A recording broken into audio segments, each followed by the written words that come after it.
Let me tell you something. Mm-hmm. In 2020, like, anyone with a child, God's strongest soldier. In this century. Where? From getting a child to raising one. But today I'm focused on getting a child. I went to maternity, like in 2020, to take my sister to get a child. Bruh. Mi tukiruka mwaka 2021 nilikuwa maternity. We have never seen your experience as somebody getting a baby. But I know it's crazy.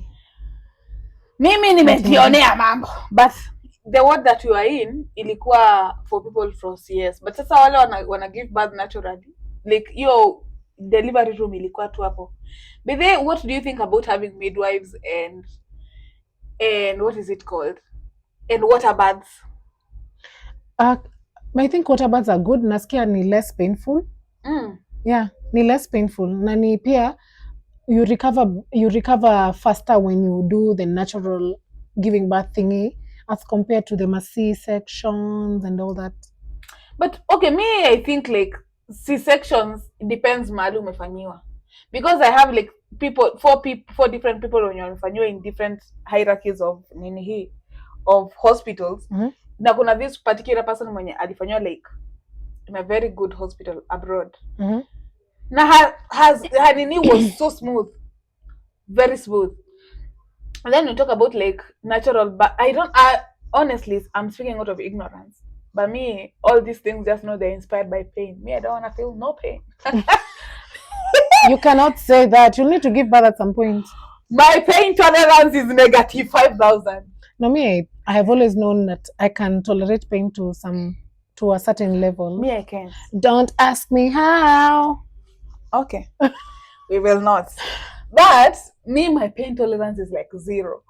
So this time, like uko hivyo maternity, my God, it was so bad. Alafu, I just don't understand the logic of hospitals saying that uwezi kaa na mgonjwa wako. Like people are being chased. I know. Like uwezi kaa huko ndani. Na sasa hiyo like mgonjwa wako ako like my sister alikuwa undergo C-section. Ako so dependent, anataka umuoshe. Umuoshe ama hadi mtoto analia na unamchukua. My God. I was the hospitals. So the thing is, like those women are so devastated. And do you imagine some of these doctors or nurses are hitting on women in maternity wards? Imagine. Aki, don't even remind me. I had a story that happened in US, I think. Like a lady was in a coma. And the doctor slept with, I don't know, they never got to know exactly which doctor did that. But the lady was in a coma for a very long time and she ended up being pregnant. What the hell? Means that there was a doctor who was taking advantage of the lady while maybe she was in a coma. Maybe not even a doctor. Even a cleaner, I don't know, there's just a man who was sleeping with that lady while she was in a coma. And she was in a country where abortion is not legal. So there was this debate about if she was supposed to keep the baby. And she's in a coma still. Yeah. Ama can she keep the baby? Ama do they like do an abortion? And now it was decided that they can't do an abortion. She has to go through the whole process. So she was being fed nutrients, za mtoto, all those things mtoto ana need to grow. But when she gave birth, the baby hakutoka akikuwa very normal.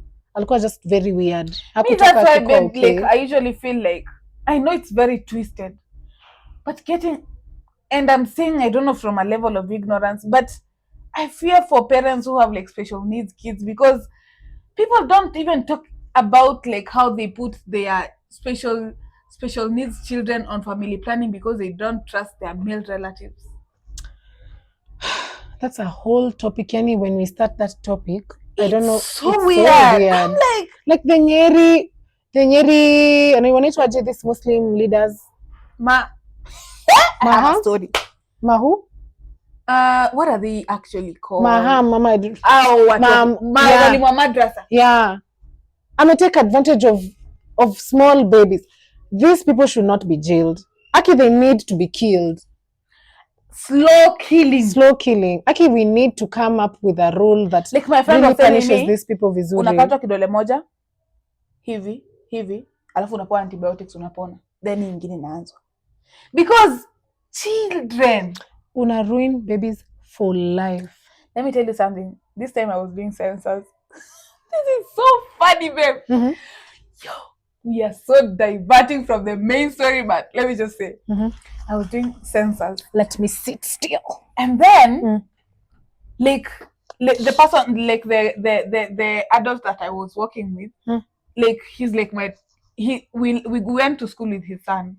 So he was like, he's treating me like his child, and he's like, one time like, sasa mimi sikuwa nataka kumsumbua, so the times zenye nafanya census mchana I just go do alone, and then the times zenye nafanya usiku, but he was so responsible that he used to tell me like, ikifika 6 kama nimeenda kazi before nimcall, or rather he used to call me and ask me like, uko wapi? And then I like namwambia niko hapa, and then he comes. So this one time he came akanipata nimekaa like kwa nyumba ya mtu, or rather ilikuwa like like kwa hoteli, huyo msee alikuwa na hoteli, nimekaa hapo, akaniambia alikuwa ameshtuka, akaniambia usiingie tena nyumba ya mtu kama siko na wewe. Na mimi I didn't see like it's a problem, kwa sababu ilikuwa plot na like there were so many people hapo, because during census there was a babe who was raped in Kisumu. What? Yeah. So the next day, it was during the day, I go to do census in another homestead. So when I go to that homestead, like I didn't know there's someone else who was living in the same homestead. And now these people, like they know my mom, and then we were there, yada yada yada. I'm doing them census, like nawauliza, and then me didn't know like there's someone else living there. And that guy was, and now the lady of the house was like, hey, hadi hapa tuko na mwalimu wetu wa madrasa, kuja ufanye nini? Umhesabu. So me, when I like, sasa see, I know these people, like they know my mom, we know each other, like nothing can actually happen. So me, when they told me about that guy, I went, nika knock. Nilipo knock, akafungua mlango. And then the lady was like, hey, huyu anahesabiana, akamwambia like about what I'm doing. And then he was like, sawa, akafungua mlango, akaingi. So me, I didn't know like he lives there, or I just didn't know about him. And then nikaingia kwa nyumba, and then the mlango ikajishat. Na mko wawili? Yeah. This is so bad, but I didn't ask him all the questions. Nilikuwa na jaza zingine mwenyewe ndio nitoke hapo as soon as possible. Because what he was looking so weird. He can't maintain eye contact. Ako tu anaangalia different sides. That's why it's so weird. Why it was so scary. Alafu ilikuwa tu like the previous day, that guy, like the man we were working with, like the village elder we were working with, alikuwa ameniambia like usiingie nyumba ya mtu kama si yuko. But now you see like hakuna venye singe, plus me I thought like he has a wife, because you know like I don't know about you all, but Muslims huko kwetu like everyone is married or something. Yeah, everyone they are married has like, a family. Yeah, like even more than one wife. So and then he told me like he's divorced. What? Because among the first questions were like name, marital status, single. Hey, and the door is shut. Oh no, the panic. Anyway, come me, there's a time we were traveling to go to my grandfather's funeral, burial. Yeah. So tulikuwa tuna travel usiku because we had to get there very early in the morning, just some few months ago. So tunatoka home. Sasa mimi nilikuwa nimekaa na my nephew and another small baby who was traveling with us. But now juni usiku na wanafinyana, unajua venye when babies sleep venye wanalala vibaya and all that. So it was very uncomfortable and one had to move. So wana suggest kulikuwa na sasa siku na other guys tumekaa different people, watu wa church nini kwa gari. So kuna huyu mwenye ni mwalimu alikuwa amekaa tu mzee. So ati wana suggest yeye ndo ashike huyu msichana. Mimi niko like naambia my mom, I'm like, "Hai, hapana mom." Like hapana. Mimi ndo the walk one, I'm like hapana, like asishike huyu msichana. My mom ako like, "Ni mwalimu." I'm like, "Ni mwalimu? Ni a man. Na it's at night." Na ameshika mtoto. I don't know kama tumeanza kukua very But very I mean itaje ama tuna tuko alarmed at small things, but mimi niko like hapana, wezi hata kama we ni mwalimu wa kanisa ama we ni pastor, please, kama si mtoto wako unamshika, ai hapana. Hata wako siku hizi ni ngumu, some of these people, but at least wako because at like least a friend of mine is kidogo. a teacher who was telling me like there's a baby who lives with the dad, and the dad has introduced him to gaysism and he's recruiting other kids in school. I'm like, people are twisted out here. I'm like, you don't even know like, what people think about. You wiped his ass, literally. People are so twisted. They will take care of your babies. Take care of your babies, anyway, but at all cost. Anyway. And talk to your babies about these things. Unajua, when we were growing up, our parents never really told us about, kifanyiwa nini. Ama like if anything happens to you, like talk about it. But tell your babies, like fine, it might be a very hard topic to have. Plus, at some point, you're even informing them about things that they don't even know in the first place. But it's good to have these conversations with them. Like, don't let no one touch you here. If anyone tells you this, do not. Mimi, I'm very cautious. Even with my nephew ati anaenda kucheza football, I want to know huyu mwalimu ni nani wa football, like mnatoka huko saa ngapi. Don't be too trusting. Watu wako so people weird. Are weird. And the world is becoming so weird day by day. So let me tell you something. Like, something else about like maternity. Hey, if you go there, okay, case in point, we went for like the like tulienda mbali. We didn't go to the, okay, first things first, our governor look at us. Like huko kwetu, if there's one unifying factor, is the hospital. The rich and the poor. Wote tunaenda one hospital. One district hospital. The rich and the poor. Nini. So that time kulikuwa na mgomo. So we had to go all the way to Emali. Bro, one thing I didn't know. People steal diapers in these maternities. People steal diapers? And thermoses. In the ninis. Yeah, me was like, mi naika tu hapo hivyo vitu zetu afu usitangu ananiambia, "We, hebu shika vitu zetu vizuri." Mtu anaweza iba diaper. Mtu akitoka hapo na diaper imemsaidia vibaya sana. But diaper ya mtoto. Ya mtoto. Oh. I'm like, okay, where is humanity? I think there's no humanity anymore. But anyway, I was saying that for the fittest. So someone was telling me, ati she went to a hospital, and then apparently this nurse was treating them funnily. The nurse was male, and then the mom told her, ati, don't you think this guy is hitting on you? And then it begs me the question. Here begs the question.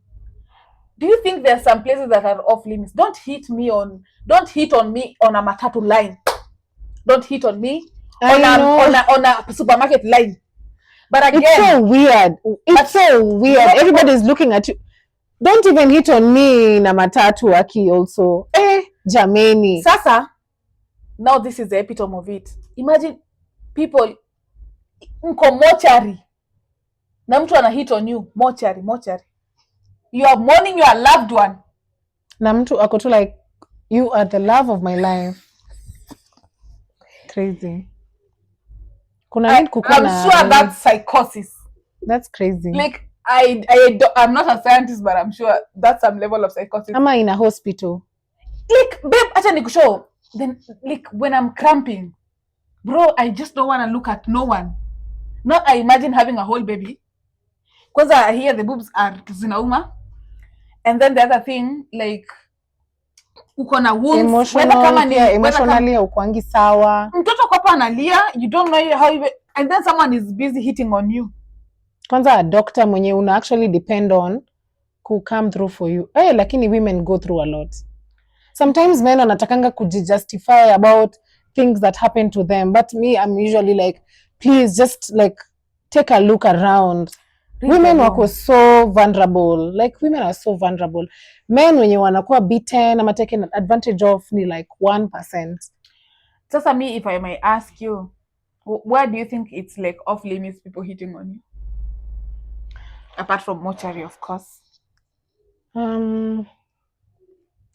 Where exactly? But I'd feel weird if someone is hitting on me in a matatu as well. Kwa sababu watu hata wenye wanakaa around you wanajua hamkuingia pamoja.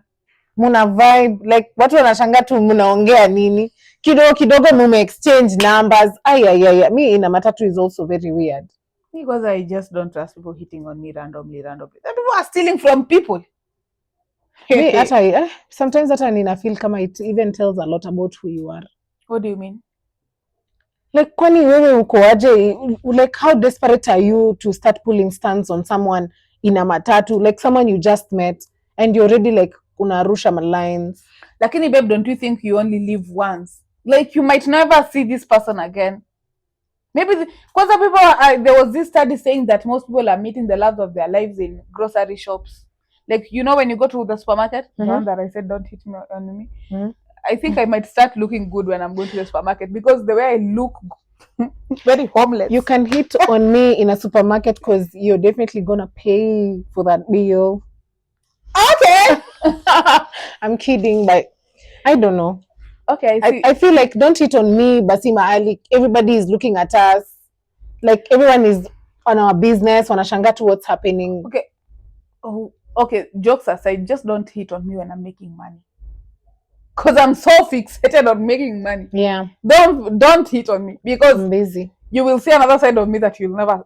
Bro, that time my masculine energy is on the go. It's on the go. I need to be the provider. The provider in me. The conqueror, the champion. Sorry, finance makers in the house. Host you the most. Caroline Kamau is here. Sarasoni is in the building. Pow, pow, pow. Babe, alive. I love your top. I've just been looking at it and I'm like, damn, looks really nice. You know, I get tops so cheaply. Hadi unanishangazanga tu. Every time you tell me that, I'm like, I can't imagine how much this was, but in a car, really nice. Kwanza the nini hapa juu looks so nice. Let me tell you something, woman. Are you afraid of the missiles? Kwanza, before we talk about the missiles. Okay, yeah, we can start there. This war thing is giving me so much stress. Unajua, I am seeing people like making memes about the war. They're joking about it, and I'm like, this thing is not funny. The best one. It can actually get to us. The best one are the ones for the North Korean guy. What is his name? Kim Jong? That one. I think the baby with all the toys, but nobody wants to play with him. My God. Niliona ingine nasema ati, what if he wakes up tomorrow and says ati the smoke from the missiles affect birds in his country and now he wants to retaliate. I think he's capable to do that. Yeah, and I actually saw somewhere in Asemati, he said that if push comes to shove, I mean, if it gets so bad and he has to pick a side, he's gonna back up Iran. I don't know how true that information is, but there's nothing about this war that is really interesting. I understand, because backing up Iran is beating the West and the imperialist nation, because now you know, like the cause of the war ni ati Iran supported Palestine and Israel is beating Palestinians and it's pro-West and it's allies with the US. So the US killed like this Iranian leader. I don't know, he's a military leader or something. And now Iran is retaliating everywhere.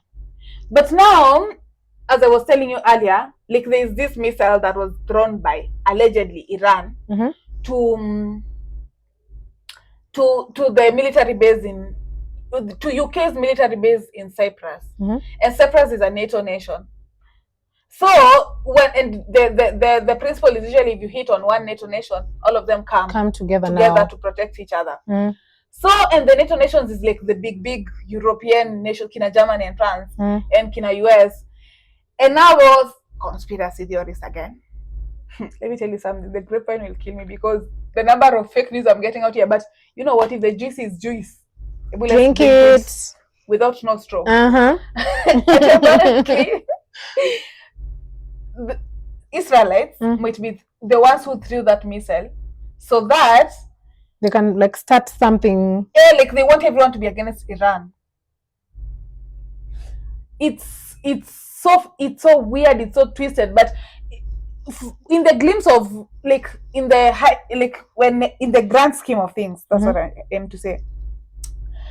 Iran are on the right side. There are some people are saying Iran, some people are on Israel. I saw Lin Ngugi post something and said, you people educate yourself. Like some people are like, people wako anti-Iran, wanna support Israel, but they actually don't know who the devil is. Probably Israel is the devil. Not probably. That's the case. That's the case. That's the case because, you know, I know Christians are going to come for me. But this Israel, as you know, today, it was formed, the Republic of Israel was formed in 1984. Mm-hmm. People say, which I strongly believe, Israel is in Ethiopia. The promised land is Ethiopia. Yeah. The promised land that the Bible talks about. Yeah, it's Ethiopia. I actually have a friend of mine who usually posts things to do with Ethiopian Bible, and he's actually a believer of Christ. I've never really asked him. I will imagine I'm gonna ask him exactly like the conspiracy theory ama anything behind that. I think it's not a conspiracy theory. I don't think it can be. Black. For real? Yeah, he was. So, according to the gospel by Bishop Maponga. But I'm so serious. If we look at it, Joe, okay, leave those conspiracy theories aside. So, the Israelites say that is the promised land. But what it looks like is it cannot land be the grabbing. Land. Yeah. It's like how British and the Europeans came to Africa. So Palestinians are actually fighting for their land. That Hamas group, it's been called a terrorist group, but it's like now how the Mau Mau were. You know, like people fighting for their rights. Like I think 844 is the one which changed. Mau Mau were like now freedom fighters. They were not labeled as terrorists. Mau Mau were labeled as terrorists. You know that? Kitambo, yeah, I know. Even like the people like our dads when they were going to school like in the 1960s, they were being told Mau Mau were nini. No wonder people were being told, oh, sieke Dredi. No wonder Dredi was linked to terrorism because now Mau Mau people, you know, they used to symbolize themselves with the locks. Mm-hmm. Yeah. So from what I understand, that Hamas group, it's like how Mau Mau was. I'm not saying that they are doing good things because like I am not advocating for any violence or killings, but they are fighting for their land. Yeah. But now the Israelites are like, you know, even Israelites, like 90% of them are not Christians. They're Zionist and Judaism. Yeah, and it's Zionist. I've actually read about history. I had to like sit down angalia like what exactly is happening. Na ndo nilikuwa nimeona post nyingine hapo na Shigwan, the comedian lady, akisema I think Abel Mutua really needs to come and tell us what exactly is going on because he's so good at telling these stories because kuna so much happening. We don't know Iran, Israel, US, a lot is happening. Like we need somebody to break it down to us pole pole. But what I read is after the Iranian revolution that happened in, I don't know, those Kitambo days. 1979. Yeah. I think to be precise. Yeah. Iran declared Israel as an enemy. Why? I think it's because now Iran is an Islamic ruled country, and now Israel is like, and it's a Zionist country or something like that. So it's a country. Yeah, Israel is a country. And then they support the US. So wako pro-US, pro the other nations. So the fact that Iran is making nuclear weapons, Israelis feel like they're going to be the first people to be attacked. So they're really trying to prevent Iran from making these nuclear weapons because they feel like they're going to be attacked as the first people. And that's why now US is joining them to attack Iran. Let me tell you something. This thing is so complicated because I remember there was some research I was doing back then, like when Biden was still the president, and there's this coalition, I don't know what it's called, that's like this kina Germany, kina France, and kina US and Canada, they are in with Iran, whereby they will remove, I don't know, sanctions and give them somewhat of benefits for them to stop making nuclear weapons.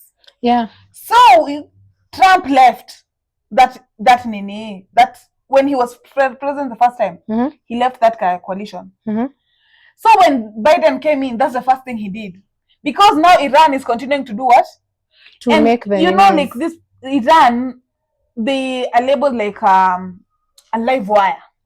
Like people, like when it's war, they don't know how to come back. Like they come full in. Full in. Because, you know, apparently, I don't know. There's a lot tied to their religion and some Jihad. brainwashing. I don't know. But when they come for war, they're coming like they don't like think twice about what they're doing. So I think that is why there's that treaty. But now Trump insists on leaving that treaty so that he says that, of course, the US is paying a lot of money, they are taking advantage of the US. You know, Trump with his policies. So I think now, because he thinks like the diplomacy will not work, let's use what? Let's use force. Let's use force. And that is the same reason of the war in Russia and Ukraine. Because the NATO, as I told you earlier about, like, so you know, the NATO alliance, like they wanted to put their military bases in Ukraine, and they've put like their military bases in all the countries surrounding Russia apart from Ukraine. And now Russia, because the NATO countries, they feared Russia because I think it's only Russia, the US, China, and maybe North Korea, sorry. They have nuclear weapons. So they feel like having like military bases surrounding Russia, it's like umemshika mtu on umeweaken kabisa. Umeweaken. So that's why Putin is fighting for Ukraine to be part of Russia. Because he doesn't have to be US nini. He's like anti-West. That is Putin. So all these things about like nuclear energy, I don't, you know, nuclear energy, like the way it was discovered, like I hear it could help, like, and it's clean energy apparently. It could help like save all this global warming and stuff. But now you know what human beings choose to do? That they choose to use it for war. Yeah, nuclear weapons. It's so crazy. Like even the fact that we are talking about nuclear weapons, like ina cause mass destruction. It's on a very crazy level. And you might think like vitu zenye wanafaitia ni like very very rational things. Nani power too. Nani power yenye hata I just don't know. Anyway, you know what? Now that is the research side. Nimeona pia hizi memes zinasema ati just when I was about to get married, world leaders, missiles everywhere. Oh God. They don't want us to get married and get babies. Give us some time, please. Honestly. So, word on the street is someone is afraid of the Epstein Files being released. And that's why he's bombing a country miles and miles away. He's diverting the attention. Yeah, I also saw it because he's been mentioned in those files. Yeah. Because apparently, like that department of the that department that is following up on that case, they're just mentioning victims. They're not mentioning like the perpetrators. And they're releasing those files pole, but not all the files have been released. Kuna so many like big people when you wako in those files, na iko so hidden. They started saying that there are redundancies, and then the Congress is like, bring all those 6 million. We will see the redundancies when we want. Because like they're not okay, very powerful people are there. Are even African leaders? Oh my God. Yeah. What is becoming of this world? That thing was so crazy, and it went on for a very long time. So you can imagine like how many victims are there. I know. Kwanza allegedly, anyway, let me not get there. But allegedly, this guy was abusing this minor when. Let me not get there. But because I don't want to, I'm not Candice Owens. But man, I don't have the lawsuit money. Yeah, but I heard Trump is in those files.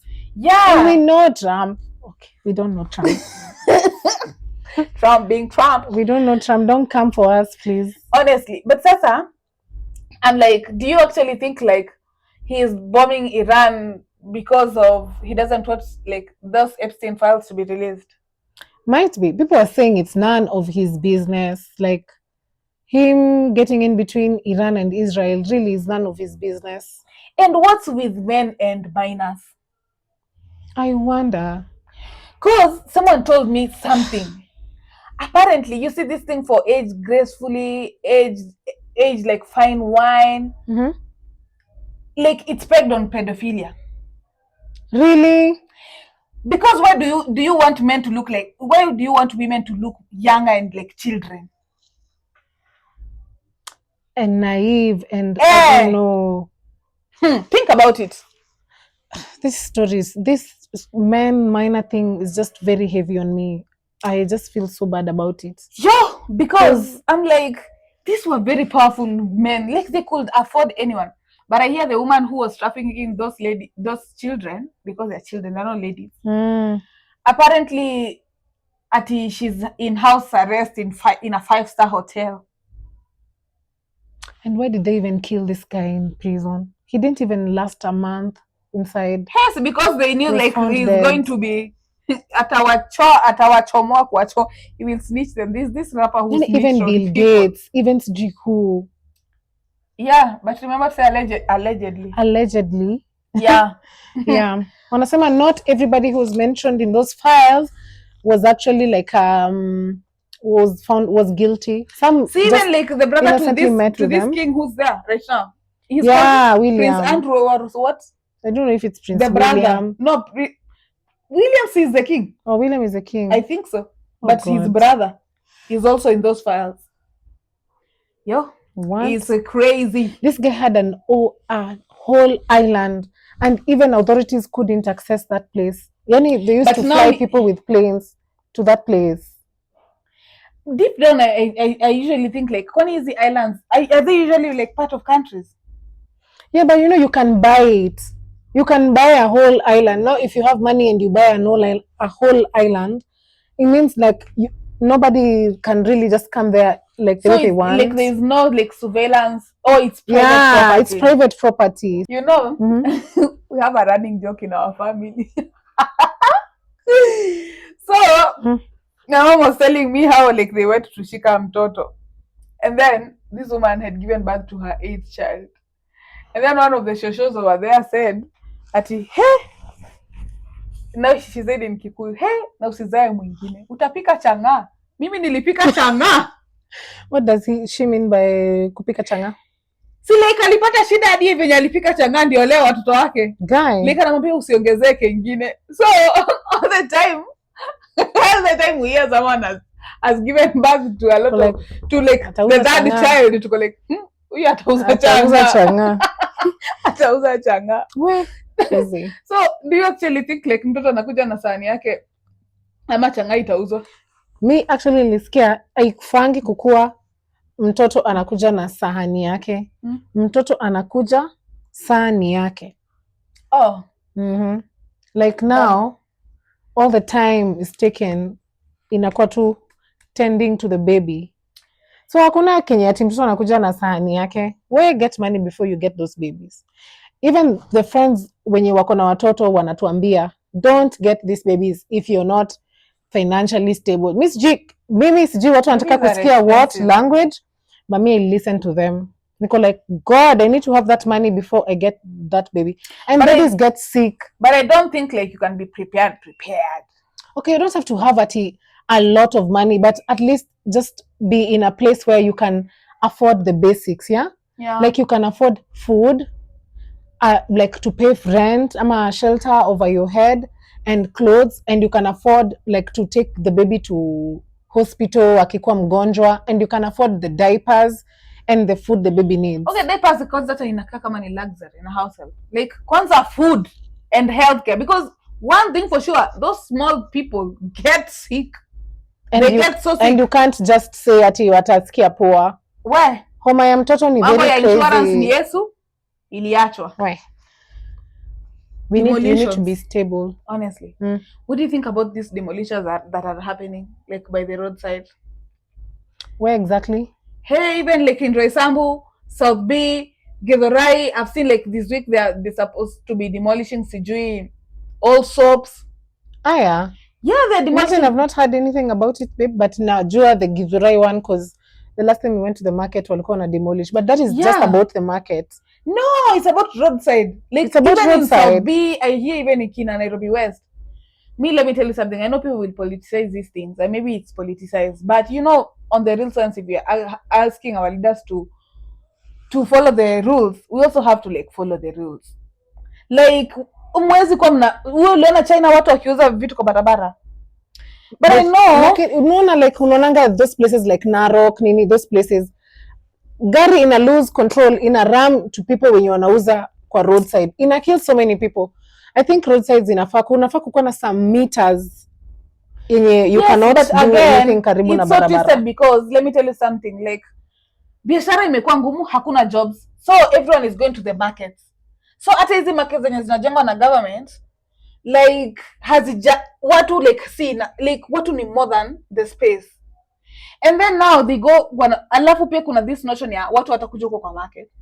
Like I've seen people, babe, who like even have shops and they have to put like their goods nje because even in town I've seen that, like unaweza pata like mtu ako na stall ndani yenye ame just rent ya vitu kama like hapo unaona like around tuseme like Imenti unakuta mtu ako na stall huko ndani yenye anauza vitu, but ikifika hii time yenye wasee wanatoka job sana kama jioni, anaenda anatandika vitu zake hapo nje. So si eti ni hoka, ni kwa sababu you have to go where people are. Unajua watu hawana time ya kuingia huko ndani. Kama sema saa 1 saa 2 you're going home, you will only buy, you will impulse buy ukiona hivi uko like this one looks nice, but hauna time ya kwenda. I think mtu mwenye ako na time ya kwenda ku really look at things huko inside ni mtu ako intentional about kutafuta nguo. Yeah, so you have to still toa vitu hapo nje. What do you think is the solution? I think solution ni to like kukiwa na strict rule yenye everyone has to go in, so everyone ata feel comfortable with the fact that this is the only place people will have to come to buy. Tuseme kama Githurai, people hawataki kwenda kuingia kwa soko kwa sababu so many people wako huku nje. Sasa wewe uko na confidence gani ya kuenda kuuza nyanya zako huko ndani na watu wananunua already hapa nje? But wakisema everyone has to be inside, then everyone will have to be inside. Kukiwa na those both sides that kuna chance ya kuuzia nje na ndani, everyone will actually want to come outside. Yeah, again, the buck stops with the government. Fix the economy, man. Fix the economy. Fix the economy so that like not everyone has to go to the market to get cash. Like watu wako na other jobs. Watu wana depend sana on the market, by the way. Like pia like just fix the economy. I feel like that is the solution. Hizi vitu zingine tu zote hizo ni sideshow na okay, it's not sideshow per se, it's like healing surgical wounds with bandages. With that, we are so out of here, guys. Bye.